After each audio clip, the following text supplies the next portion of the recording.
En Blois, 192 habitants, une femme, élue maire depuis septembre 2020. Avec elle pour constituer le conseil municipal, 8 autres élus, uniquement des hommes. Donc voici la liste de mon conseil municipal de la commune d'Amblois, avec que des hommes à mes côtés pour former cette belle équipe de la commune. Pour les prochaines élections municipales, la parité sera là et nous ferons équipe avec 6 femmes et 6 hommes. Pour constituer sa nouvelle liste, Madame le maire a dû trouver des femmes volontaires. 5 des élus actuels repartaient avec elle. Il fallait donc 7 nouveaux candidats, dont 6 femmes. Le poste de premier adjoint est déjà réservé à un homme qui a l'expérience du mandat précédent. Mais la place du deuxième adjoint sera bien attribuée à une femme qui n'a jamais siégé. Nous avons organisé 2 matinées citoyennes par an et j'ai regardé tout simplement les femmes qui se présentaient et qui sont venues travailler avec nous sur la commune et qui ont œuvré pour cette commune et j'ai pensé qu'elles pouvaient éventuellement avoir envie de s'investir à mes côtés.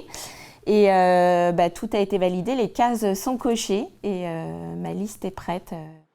Pas de difficulté donc du côté d'Amblois, pas plus qu'après, à 15 km de là. Dans cette commune de 300 habitants, pas une seule femme élue actuellement.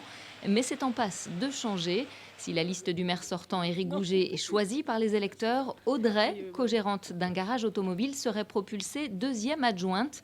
Une toute nouvelle expérience pour cette maman de 37 ans. Ce qui me faisait peur dans un premier temps, c'était le temps à consacrer à la commune et aux gens de la commune. Mais effectivement, je pense que j'en suis capable, donc on va essayer. Je suis en deuxième position, donc ce qui va me permettre effectivement d'apprendre les termes dans une mairie, le fonctionnement d'une mairie, et d'avoir d'autres gens au-dessus aussi pour me conseiller et m'aiguiller en cas de difficulté. Même si l'élection n'a pas encore eu lieu, dès que possible, Monsieur le maire transmet un peu de son savoir à Audrey pour qu'elle commence à comprendre les rouages d'une municipalité. Si le maire sortant est à nouveau désigné par les urnes, il devra former 5 nouvelles élus, et ça c'est inédit. Aux dernières élections, j'allais voir des futures candidates et je suis revenu avec les maris.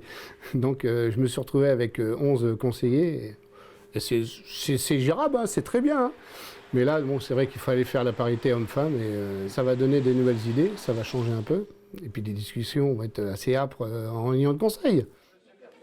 La date limite du dépôt des candidatures pour le premier tour des élections municipales est fixée au 26 février.